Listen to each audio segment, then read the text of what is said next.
Well, here's where it's going to happen today. Stage 15 runs 193 kilometres from Limoux to Montpellier.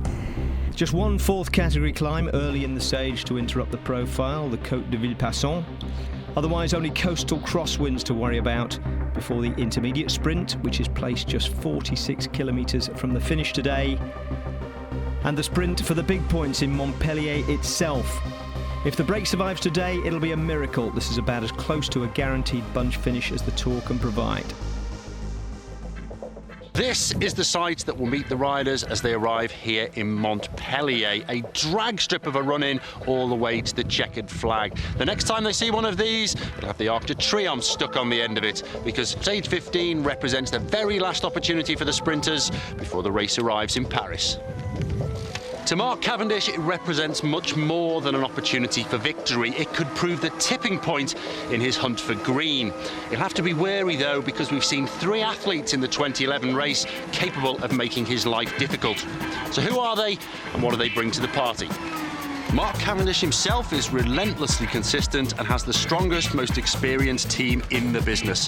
But if he finds himself deprived of this support, Andre Greipel, with his incredible jump, will be ready to take advantage, as he did on the stage de Carmaux. More consistent than any of the other sprinters, the ever-present Jose Joaquim Rojas is a wily rider and well overdue for a slice of luck, so watch out for him. Lastly, Tyler Farrar, brilliant on his day, but quiet since his win. We'll have to find out today just how he has come through the Pyrenees. The strong winds may have an influence on today's final, but with little more than a gentle curve in the last 4 kilometres, the sprint should be contested by those 4 fast men. If Mark Cavendish can take victory here in Montpellier, he'll have done everything he can coming into this rest day to secure the most coveted of sprinters' prizes, the green jersey. Well, this is the final difficult corner of the race now. The right-hander at 4,000 metres to go. Terpstra around it safely, but there'll be a big battle now. The road widens up. Christian van der Velde's hit the front. There's a change of leadership here now. This is the American team, Garmin Cervelo for Tyler Farrar, who won into Redon on the 3rd day of the race. They've got control now. You can see the yellow jersey. He's bobbing and diving at the back there, about 25th position. This is not what he's interested in this afternoon. I notice Geraint Thomas is still there in the black jersey of Team Sky, hovering in the wings, waiting to make a move, maybe for his man Ben Swift, but they've still got to try and catch the lone leader, Nicky Terpstra of Holland. Well, he's doing absolutely fantastic, this rider. He's just getting on with it now. 7 seconds is the gap. He's heading up to 3 kilometres to go as he gets all the cheers here from the crowds in the streets of Montpellier. He is not going to give up. He's ridden through the wind better than anyone, but there they are. They're all queuing up onto the wheel of the man who wears the green jersey. They're all waiting to battle with Mark Cavendish. I noticed that Alessandro Petacchi had a very good organisation around him. The last man to lead out Alessandro Petacchi will be the German, and that, of course, Danilo Hondel. But there's a rider moving on the right from FDJ. Well, they're running very close to the crowd line. This is Philippe Gilbert who's made the move, and that's a typical move. He's an opportunist, and they're coming after him now, and there's a rider from FDJ trying to reach him here. They've just caught him at exactly 3 kilometres to go. Well, it's a good move on that little incline with 3 kilometres to go. You have to be an extremely special athlete to survive off the front end of a peloton. Gilbert will not be happy, though, Phil, to have somebody sitting there locked onto his slipstream. Well, I really don't know. I can't read. Could be Jeremy Roy again, who has now lost his leader's jersey, who's come out of the pack flying after him here. But they've gone under the ground, and they'll pop out the other side, and they've got a gap. And this is a gap again, which disturbs the rhythm. A third rider has come across the gap to join them. They keep looking over their shoulders. You can't look over your shoulders at a time like this. You've just got to buckle under and keep riding and might try and survive, because you know the main field is charging at 40 miles an hour. That is Anthony Roux, I think, looking at his face, who's got in on terms here with Philippe Gilbert. They can't even work with Gilbert. He's just going far too quickly as he tries to take. He wants the points, remember, the green jersey points here. He'd love the stage win. He's had one already, but Anthony Roux is the rider in white. Now we've just got to work out the rider from Movistar who's come up. Well, there you can see no panic at all on board the HTC High Road Express, but formally you can see Danilo Hondo there on the front coming by. Now the little bit of disorganisation. Now this is how to beat Mark Cavendish as they go into the last 2 kilometres, is to throw individual attacks at the sprinters' team and break up the rhythm, and that is working so far. Cavendish though, watch the green jersey, he's holding position, he is about 7 men down there, he still has control. Well, they've got now the organisation of Lampre coming to the front end of this pack, and not far back is Gregor Bole. He'll be looking after Alessandro Pataki. Pataki's the rider in the pink and blue jersey there with the lime green bike. And the rush through in the centre in the black is Geraint Thomas trying to pull through Edward Boysenhagen up towards the line. Bit of bumping and barging.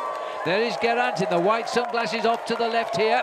He's got held to from Rigoberto Urán, the new man in the white jersey on the Team Sky. Well, Cavendish is boxed in at the moment, but right up there as well in about 5th position is Ben Swift. Once again, it's Geraint Thomas on the front, but now we've got the organisation coming from HTC, but Omega Pharma Lotto moving on the left-hand side, and that's for Greipel. And Greipel is on the left now. Now the final lead-out is trying to be started here, but very shortly it's got to be Renshaw who takes up the running.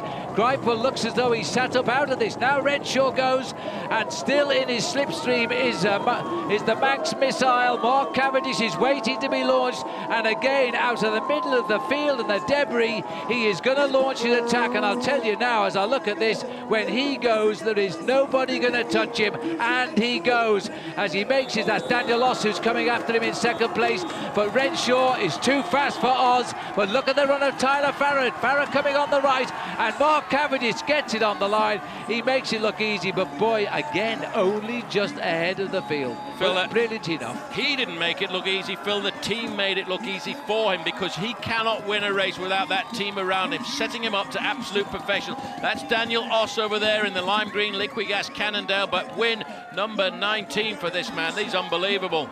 Yes, at the same time, entirely predictable.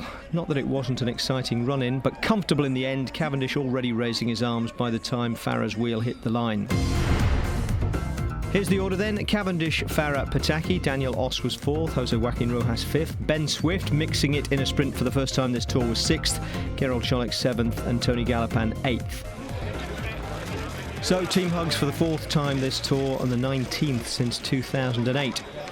Fair enough with teammates who are as sweaty as you are. A bit more of a sticky proposition for Eric Zabel in his nicely pressed HTC shirt. Mark, on stages like that, when you get the train working and all 9 men are there ever moments where you doubt yourselves, or is it in your own mind such a banker? You seem so sure of how it's going to work out. It's not a fact of doubting yourself, it's a fact of not letting them down. It's a fear more than anything, you know. They're incredible, aren't they? It's just like that. I told you after the stage where they rode and Greipel beat me, I can't sleep at night. I just go over and over and over. It's serious. You think I'm joking? It kills me, like, you know. It's not the fact I lost, because if I did it on my own then lost, fair enough. And the guys put everything into it and I can't finish it. It really does hurt me, you know. And it's just a case of that. They're just so well disciplined, you know. And it's not a discipline through practice. We don't practice it. They just want to do it. They're just there, and they all have trust in the guy in front of them, and I just have the trust in Mark in front of me. A really difficult stage for us, you know. Once again, nobody helps, so it's great to get the victory, and just, you know, it's good to throw it back in their face. You know, no one else even commits, so to get the win is, you know, is a great team effort. His lead is now 37 over Jose Joaquin Rojas and 71 over Philippe Gilbert in the points competition. It was a day off for the yellow jersey, one of the few. Thomas Verkler came in with his bodyguard, showing great relief. And either way, he'll spend the second rest day like he spent the first, doing daft photo shoots with his son in the yellow jersey.